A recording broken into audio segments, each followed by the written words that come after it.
Halo co-friends, jika kita melihat soal seperti ini, maka kita harus ingat balik hukum Kirchhoff yang kedua, di mana pada rangkaian tertutup berlaku sigma epsilon ditambah sigma I dikali R sama dengan 0. Dengan epsilon adalah gegel dalam satuan volt, I adalah kuat arus dalam satuan ampere, dan R adalah hambatan dalam satuan ohm. Kita lihat di sini, kita catat yang diketahui dari soal. Di sini kita misalkan epsilon 1 9 volt, kemudian di sini epsilon 2 24 volt, di sini R1 6 ohm, R2 10 ohm, dan R3 14 ohm. Lalu langkah selanjutnya kita tentukan arah loopnya. Kita buat misalkan di sini arah loopnya seperti ini. Nah, kita buat permisalan arah arusnya juga. Kita buat permisalan arah arusnya searah dengan arah loopnya. Nah, di sini apabila arah arusnya searah dengan arah loop, maka arusnya akan bernilai positif. Apabila arah arusnya berlawanan dengan arah loop, arusnya akan bernilai negatif. Nah, kemudian apabila arah loopnya di sini kan kalau yang panjang pada sumber tegangan adalah kutub positif, yang pendek adalah kutub negatif di sini. Nah, apabila arah loopnya di sini ketemu dengan kutub negatif pada epsilon, maka epsilonnya akan bernilai negatif juga. Berarti di sini epsilon 2 bernilai minus 24 volt, kita tambahkan tanda minus.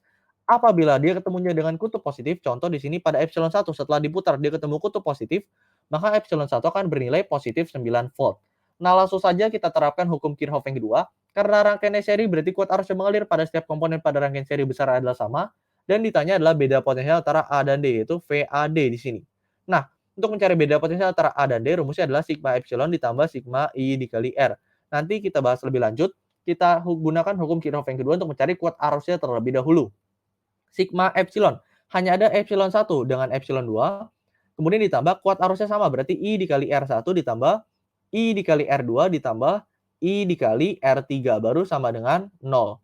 Epsilon 1-nya 9 volt, ditambah epsilon 2-nya minus 24 volt, berarti menjadi I dikurang 24, ditambah I dikali R1-nya adalah 6 ohm, ditambah I dikali R2-nya adalah 10 ohm, ditambah I dikali R3-nya adalah 14 ohm, sama dengan 0. Nah, ini kita hitung, kita dapat jadi minus 15 ditambah 30I sama dengan 0. Berarti kita dapat 30I sama dengan 15, sehingga kita dapat I-nya berarti di sini sama dengan 0,5, satuannya adalah ampere.